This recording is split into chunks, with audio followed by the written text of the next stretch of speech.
शहर के बीचों बीच एक बड़ा सा गड्ढा बन गया जिसमें बहुत सारे लोग गिर गए, लेकिन वो लोग मरे नहीं बल्कि आज से 12,000 साल पहले के टाइम में पहुंच गए। मतलब गड्ढे में गिरने वाले सभी लोग टाइम ट्रेवल करके पास्ट में चले गए। अब वो लोग पुराने समय में कैसे सरवाइव करते हैं और अपने समय में वापस आ पाते हैं या नहीं, चलिए जानते हैं। कहानी की शुरुआत लॉस एंजलिस से होती है, जहाँ पर हम ईव को देखते हैं जो अपने बच्चों जोस और इजी को स्कूल छोड़ने जा रही होती है। लेकिन तभी अचानक से भूकंप आता है जिससे सड़क में बड़ी बड़ी दरार आने लगती है और थोड़ी देर में ही वहाँ पर एक बड़ा सा गड्ढा बन जाता है जिसमें आसपास की सभी चीजें गिरने लगती है। ईव की कार भी वहीं पर फंस जाती है, इसीलिए वो अपने बच्चों के साथ कार को छोड़कर पैदल ही भागने लगती है। भागते हुए जोस को एक बच्ची दिखाई देती है और वो उसकी मदद करने के लिए रुक जाता है। लेकिन इसके थोड़ी देर बाद ही ईव भी गड्ढे में गिर जाती है, लेकिन इजी अपनी माँ का हाथ पकड़ लेती है और उन्हें ऊपर खींचने की कोशिश करती है। लेकिन इजी बेचारी ऐसा नहीं कर पाती और ईव भी गड्ढे में गिर जाती है। वहीं हम देखते हैं ईव के एक्स हस्बैंड गेविन को, जो एयरफोर्स में अपनी पायलट की जॉब फिर से पाने में फेल हो जाता है क्योंकि 3 साल पहले एक दुर्घटना की वजह से उसको उसकी जॉब से निकाल दिया गया था। और उस घटना के बाद से ही गेविन को अजीब से विजन्स आने लगे हैं। तभी उसे इजी का फोन आता है और वो तुरंत एलए पहुंचता है, जहां पर शहर के बीचों बीच एक बड़ा सा गड्ढा बन चुका है।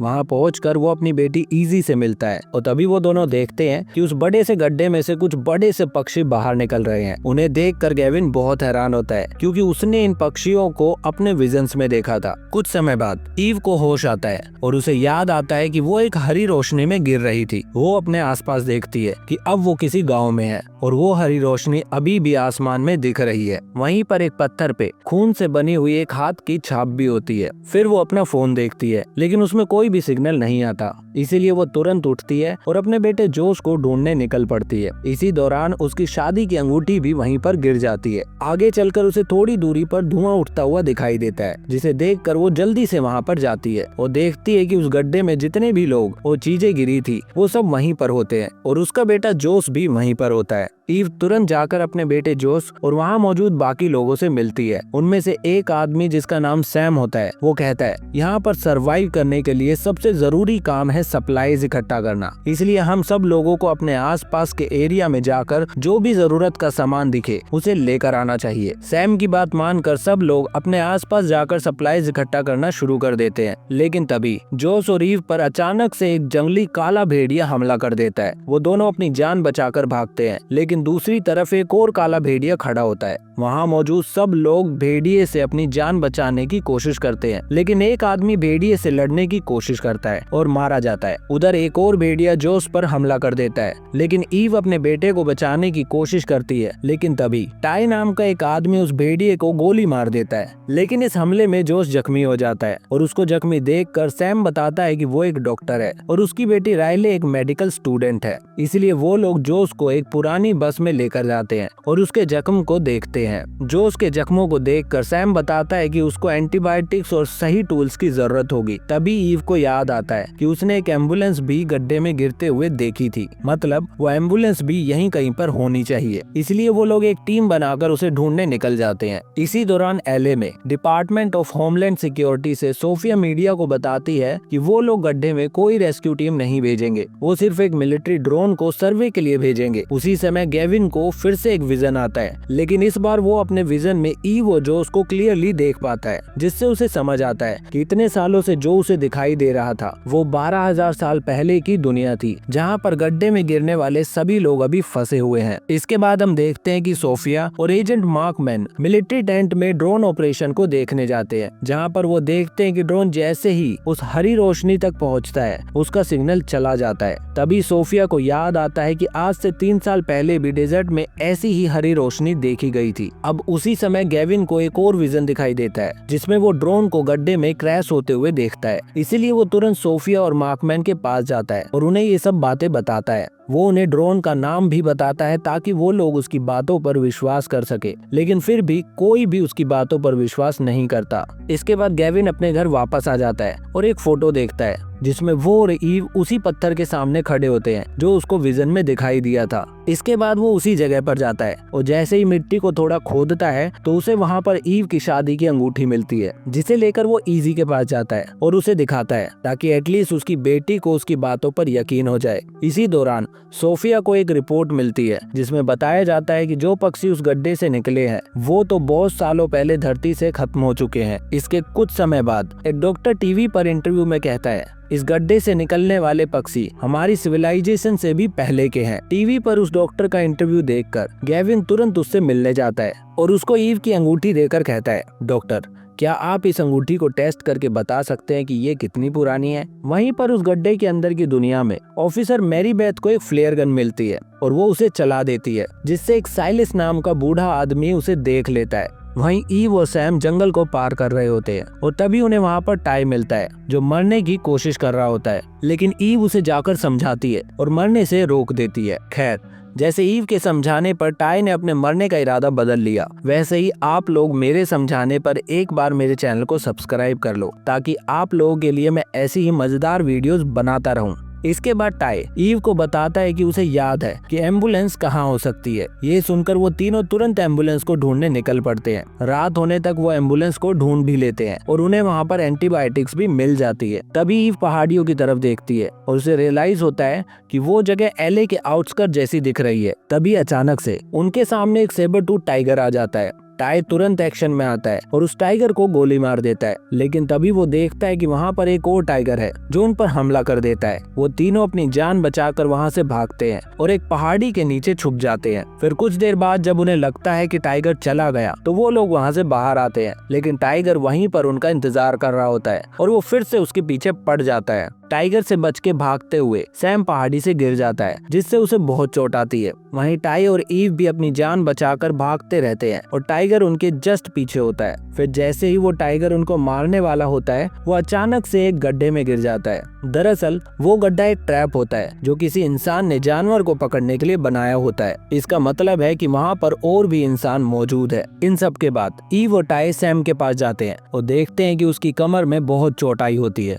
जिसकी वजह से वो ठीक से चल भी नहीं पाता। टाई और ईव उसको सहारा देते हैं और उसको अपने साथ लेकर जाने लगते हैं, लेकिन तभी सैम को रियलाइज होता है कि उसकी वजह से वो लोग जो उसके लिए दवाई लेकर टाइम से नहीं पहुंच पाएंगे। इसीलिए वो ईव से कहता है कि तुम अकेली दवाई लेकर जोस के पास जाओ। ईव भी उसकी बात मान लेती है और वहाँ से चली जाती है। ईव के जाने के बाद उन्हें कुछ आवाज सुनाई देती है और जब वो देखते हैं तो उनके सामने ल्यूकस खड़ा होता है। इसी दौरान मैरी बेथ अपनी कार ढूंढ लेती है जिसमें ग्रीन कलर का एक बैग होता है। वो तुरंत अपने आसपास के लोगों से पूछती है कि उन्होंने एक ग्रीन जैकेट पहने आदमी को देखा है क्या। इसी बीच वो वेरोनिका और लिली से मिलती है, जिसमें लिली बोल नहीं सकती। वेरोनिका बताती है कि उन दोनों बहनों के पिता को भेड़िए ने मार दिया और वो अपने पिता को अच्छे से दफनाना चाहती है। वेरोनिका की बात सुनकर स्कॉट नाम का एक लड़का उसकी मदद करता है और दोनों जंगल में भेड़िए के पांव और खून के निशान को देखते हुए आगे बढ़ते हैं और वेरोनिका के पिता की बॉडी तक पहुंच जाते हैं। वो देखते हैं कि उसके पिता की बॉडी को किसी ने पत्थरों के बीच में रखा हुआ है, जो देखने में हाथ का निशान लग रहा था। वेरोनिका अपने पिता का अंतिम संस्कार करती है और कैंप में वापस आ जाती है। इसके कुछ देर बाद ईव भी कैंप में वापस आती है और जोश को दवा देती है, जिससे उसकी तबीयत ठीक होने लगती है। उधर ल्यूकस और टाई सैम को कैंप में वापस ले आते हैं। तभी पता चलता है कि ल्यूकस वही आदमी है जिसको मैरी बेथ ढूंढ रही थी। दरअसल ल्यूकस मैरी बेथ का बेटा है, लेकिन ल्यूकस अपनी माँ से बात नहीं करता। उधर दूसरी तरफ वर्तमान दुनिया में गवर्नमेंट के दो एजेंट गेविन को अपने साथ लेकर सोफिया और मार्कमैन के पास जाते हैं। दरअसल उन दोनों ने ईव की रिंग को चुरा लिया होता है और वो लोग कंफर्म करते हैं कि ये रिंग साल 10,000 BC की है। इसका मतलब है कि वो गड्ढा लोगों को पास्ट में भेज रहा है। फिर सोफिया बताती है कि 3 साल पहले भी रेगिस्तान में एक ऐसा ही गड्ढा बना था और उसी जगह पर गेविन का प्लेन भी क्रैश हुआ था। इसके बाद सोफिया उन्हें एक खास एरोप्लेन दिखाती है जिसको उस गड्ढे में जाने के लिए ही बनाया गया था। उस प्लेन को गेविन का बेस्ट फ्रेंड लेवी उड़ाने वाला था। फिर अगले दिन कैंप में मौजूद सभी लोग आपस में खाने को लेकर झगड़ रहे होते हैं, लेकिन तभी एक बड़ा सा जानवर उनके कैंप पर हमला कर देता है,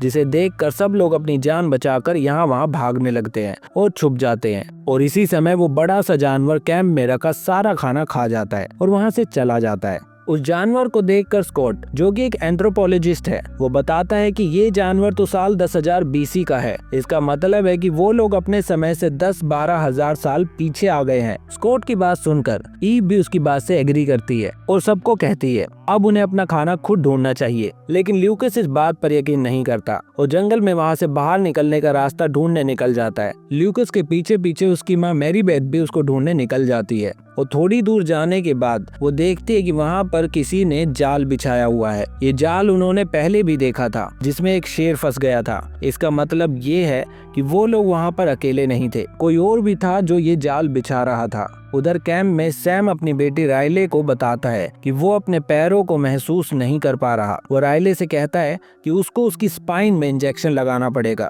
राइले कोई डॉक्टर नहीं थी, लेकिन फिर भी स्कॉट और जोस उसका हौसला बढ़ाते हैं और वो जैसे तैसे करके इंजेक्शन लगा देती है। जिसके कुछ देर बाद सैम को अपने पैर महसूस होने लगते हैं। वहाँ ईव और टाई जंगल में खरगोश का शिकार करने की कोशिश करते हैं, लेकिन तभी उनके सामने एक भालू आ जाता है, जिसे देखकर वो दोनों एक गुफा में छुप जाते हैं। वो भालू उनका पीछा करता है और उनको पकड़ने की कोशिश करता है, जिससे गुफा की एंट्रेंस पर पत्थर गिरने लगते हैं और वो रास्ता बंद हो जाता है और वो लोग गुफा में फंस जाते हैं। लेकिन तभी वो अपने पीछे देखते हैं तो उन्हें वहाँ पर मैरी बेथ और ल्यूकस नजर आते हैं। वो लोग भी इस जंगल से बाहर निकलने का रास्ता ढूंढते हुए वहाँ आए होते हैं। इसके बाद वो चारों मिलकर गुफा को एक्सप्लोर करते हैं और उन्हें एक छोटा सा पानी का तालाब मिलता है। टाई तुरंत उसमें कूद जाता है ताकि वो गुफा से बाहर निकलने का रास्ता ढूंढ सके। उसके पीछे पीछे बाकी लोग भी पानी में कूद जाते हैं। पानी से बाहर निकलकर उन लोगों को एक आदमी की डेड बॉडी मिलती है, जिसे देखकर लगता है कि वो फ्यूचर से आया था। फिर कुछ देर बाद वो लोग गुफा से निकलने में कामयाब होते हैं। फिर बाहर निकलकर उन्हें बहुत सारे मशरूम मिलते हैं, जिन्हें लेकर वो लोग वापस कैंप में आ जाते हैं। उधर वर्तमान समय में लेवी प्लेन लेकर उड़ता है और उस गड्ढे में चला जाता है।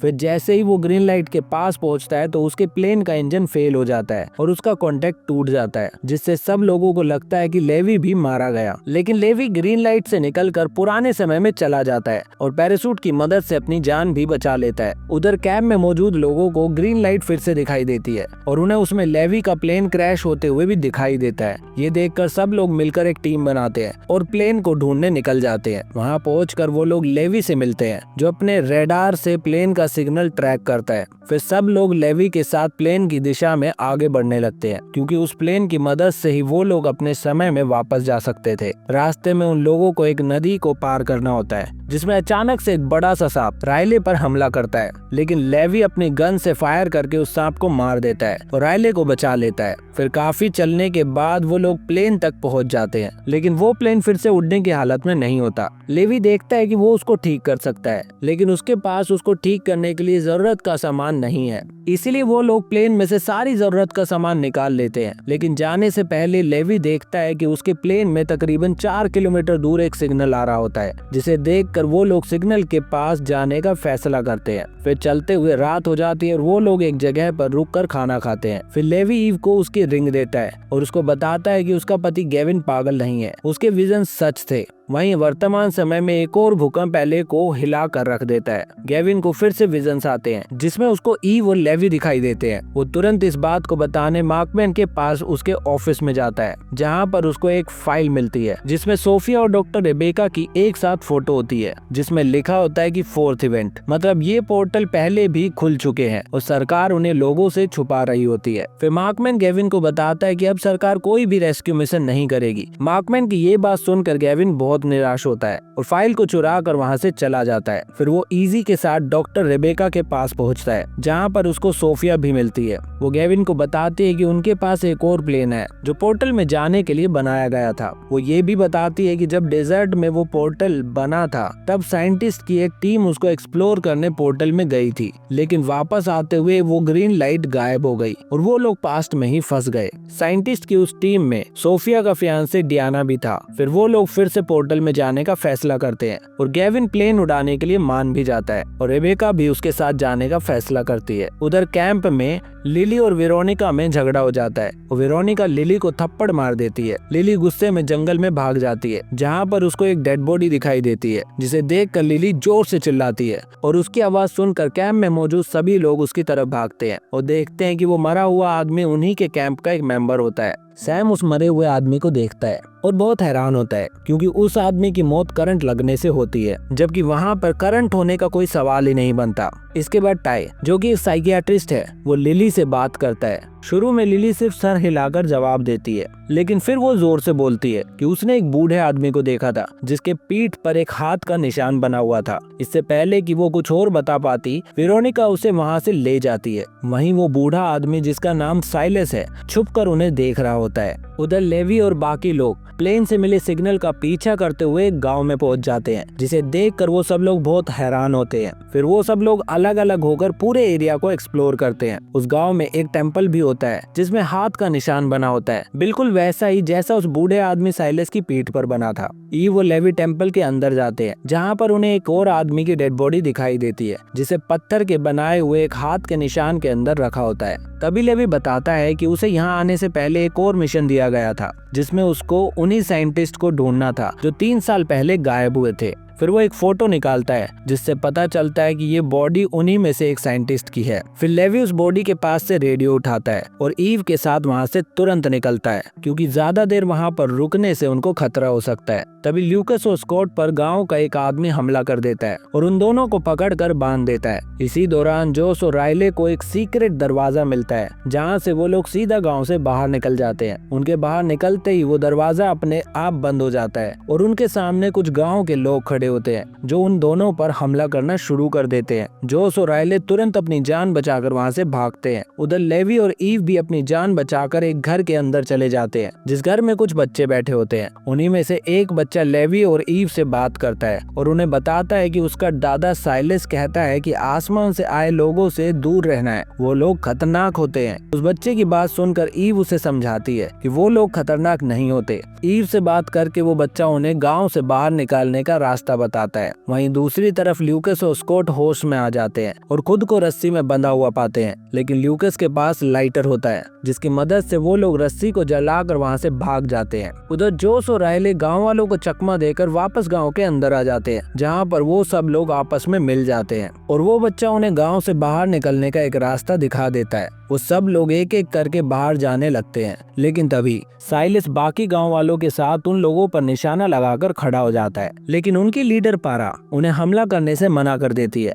और उनको गांव से भागने देती है। फिर वो लोग भागकर कैंप में वापस पहुंचते हैं और बाकी लोगों को सब कुछ बताते हैं। फिर उसी रात टाई नोटिस करता है कि लिली अकेली बैठी है। टाई उसके पास जाता है और उससे पूछता है कि वेरोनिका हमेशा उसको डांटती क्यों रहती है। तो लिली बताती है कि वेरोनिका उसकी बहन नहीं है, बल्कि वेरोनिका और उसके पिता ने 1 साल पहले उसको किडनैप किया था। तभी वेरोनिका भी वहाँ आ जाती है और उसे पता चलता है कि लिली ने टाई को सच्चाई बता दी है, इसलिए वो तुरंत वहाँ से भाग जाती है। वहीं वर्तमान समय में रेबेका गेविन और इजी को उस जगह लेकर जाती है जहाँ पर साल 10,000 BC में वो लोग अपना कैंप लगाकर रह रहे थे। दरअसल उन लोगों को उस जगह पर ईव का एक लेटर मिलता है, जो कि पास्ट में ईव अभी लिख रही होती है। उस लेटर में ईव गेविन से माफी मांगती है कि उसने गेविन के विजन्स पर यकीन नहीं किया और बताती है कि ग्रीन लाइट अब बंद हो रही है और गेविन को उन्हें रेस्क्यू करने में अब और देरी नहीं करनी चाहिए, वरना वो लोग उसी समय में हमेशा हमेशा के लिए कैद रह जाएंगे। इसी दौरान कैंप में लेवी अपना रेडियो पर चैनल बदलकर किसी से कांटेक्ट करने की कोशिश कर रहा होता है और तभी उसका कांटेक्ट डियाना से होता है। डियाना 3 साल पहले आई साइंटिस्ट की टीम का एक हिस्सा थी। वो लेवी को बताती है कि उसका प्लेन भी क्रैश हो गया था और तब से वो यहीं पर फंसी हुई है।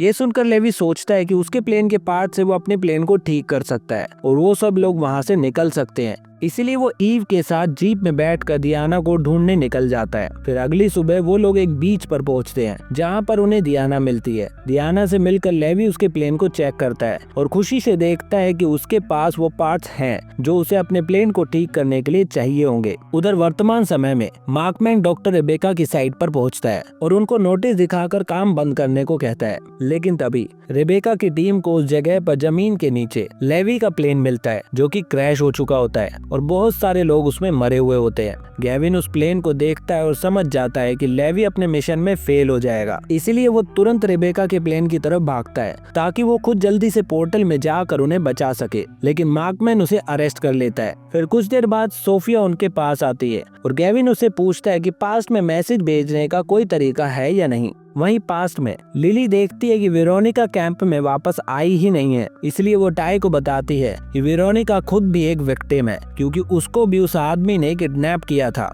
जिससे वो सदमे में है और इसीलिए वो ऐसा बर्ताव करती है। लिली की बात सुनकर टाई डिसाइड करता है कि वो जंगल में वेरोनिका को ढूंढने जाएगा। फिर जब वो जंगल में उसे ढूंढने जाता है तो उसे वेरोनिका मिल जाती है। वो तुरंत उसके पास जाता है और उसे समझाता है कि वो सिर्फ उसकी मदद करना चाहता है और उसे कोई भी कुछ नहीं कहेगा, क्योंकि वो जानता है कि वेरोनिका खुद भी एक विक्टिम है, इसीलिए वो जेल नहीं जाएगी। लेकिन जैसे ही टाई उसके करीब जाता है तो वो एक लकड़ी से टाई पर जोर से हमला करती है और वहाँ से भाग जाती है। इसी दौरान ईव और लेवी कैंप में वापस आते हैं। वो सब लोगों को बताते हैं कि वो लोग प्लेन को ठीक कर लेंगे, लेकिन प्लेन में सब लोगों के लिए जगह नहीं होगी। इसीलिए वो लोग सभी का नाम एक पर्ची में लिखकर लकी ड्रॉ निकालते हैं और उस ड्रॉ में जोस, ल्यूकस और स्कॉट का नाम आता है। ल्यूकस तुरंत स्कॉट से कहता है, तूने मेरा सामान कहाँ छुपाया है, जल्दी से बता। स्कॉट तुरंत उसको लेकर एक जगह पर जाता है और जमीन में खोदने लगता है, जहाँ पर उन्हें एक संदूक मिलता है। वो संदूक पूरा सोने से भरा होता है, जो कि सिविल वॉर के टाइम का सोना होता है। ल्यूकस उसे देखकर बहुत खुश हो जाता है, लेकिन तभी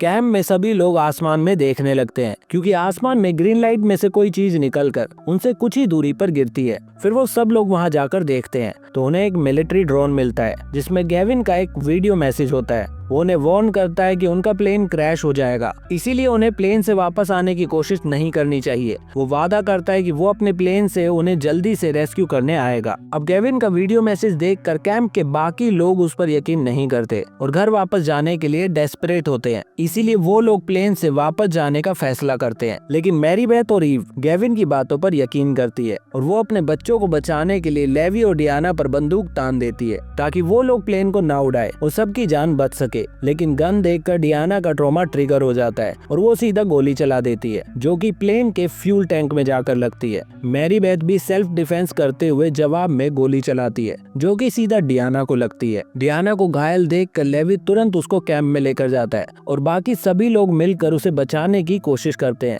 लेकिन उसका कोई फायदा नहीं होता और डियाना मर जाती है। वहीं वर्तमान समय में मार्कमैन और उसकी टीम मिसिंग ड्रोन को ढूंढती है और रेबेका के घर पहुंचती है, लेकिन इजी और सोफिया उसे डिस्ट्रैक्ट कर देते हैं और गेविन रेबेका के साथ प्लेन को लेकर उड़ जाता है। लेकिन जैसे ही वो लोग उस गड्ढे में घुसने वाले होते हैं, तभी मार्कमैन उन्हें धमकी देता है कि अगर वो अपने प्लेन को लेकर उस गड्ढे के आसपास भी गए तो वो उनके प्लेन को मिसाइल से उड़ा देगा। मार्कमैन की धमकी सुनकर रेबेका गेविन से प्लेन को वापस ले जाने को कहती है और खुद पैराशूट पहनकर उस गड्ढे के अंदर कूद जाती है। उधर कॉल पर गेविन की बेटी इजी भी उसको वापस बुलाती है और उससे रिक्वेस्ट करती है, तो गेविन भी अपने मिशन को छोड़कर वापस आ जाता है। उधर पुराने समय में फंसे सभी लोग ग्रीन लाइट को बंद होते हुए देखते हैं और अपने घर वापस जाने की सारी उम्मीद खो देते हैं। फिर अगली सुबह बाकी सब लोग मैरीबेथ और ईव को कैंप से बाहर निकालने को कहते हैं। मैरीबेथ सबको समझाने की कोशिश करती है, लेकिन कोई भी उनकी बात नहीं सुनता। वो सब लोग वोट करते हैं, जिसमें ईव का बेटा जोस भी उनके खिलाफ वोट करता है, जिसे देखकर ईव को बहुत बुरा लगता है। इसी दौरान टाई को होश आता है और वो अपने सामने उस गांव की लीडर पारा को देखता है, जो कि एक हथियार लेकर उसकी तरफ आ रही होती है। टाई बहुत डर जाता है, लेकिन पारा उसके पास आकर एक सांप को मार देती है, मतलब वो टाई की जान बचाती है। इसके बाद वो टाई को एक गुफा में लेकर जाती है और उसका इलाज करती है। वहाँ पर वो टाई को बताती है कि वो लोग बुरे नहीं है, वो बस अपने घर को आसमान से आए हुए लोगों से बचाना चाहते हैं। वो बताती है कि यहाँ पर आसमान से लोग आते रहते हैं और वो भी हथियारों के साथ, और हम पर हमला भी करते हैं। इसी बीच पारा बाहर देखती है और टाई को बताती है कि बाहर बर्फीला तूफान आने वाला है, इसलिए हमें यहीं पर रुकना चाहिए। अब इसके आगे क्या होगा वो देखने के लिए मेरे चैनल को सब्सक्राइब करके कमेंट बॉक्स में पार्ट 2 लिख दो। जितने ज्यादा कमेंट आएंगे उतनी ही जल्दी मैं सेकंड पार्ट अपलोड कर दूंगा।